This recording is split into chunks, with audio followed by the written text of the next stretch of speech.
Hello, this is SAVOX Andy. This week we will talk about the robot servo. So we have a DC robot servo, coiled robot servo, and the Monster Torque robot servo. This week we will start with Monster Torque robot servo.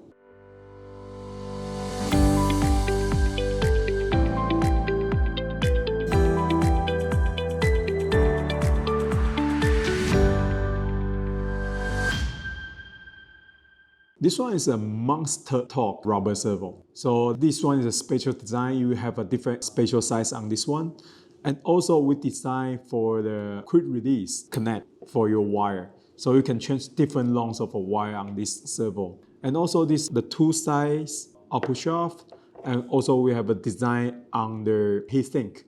Here the heat sink coil for the motor to release the heat.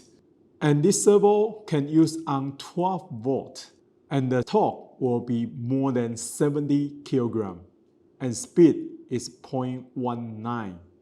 And this one already available in the market, but we are doing for the OEM project. If you are interested, contact with SAVOX, then we can make the OEM for you. Thank you. What's the difference between a normal servo and a robot servo? The difference between the robot servo and normal servo, one thing is 12 volt.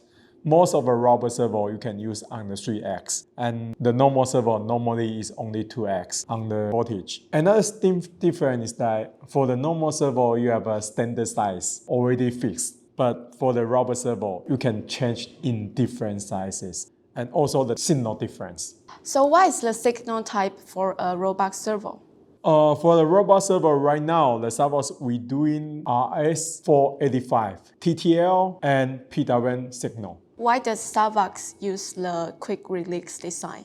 For the quick release design for the robot servo, we will say in this way. For the human type of a robot, and from your leg and from your arm, the different distance between the control board to your servo. So you need a different length of cable to fit the robot.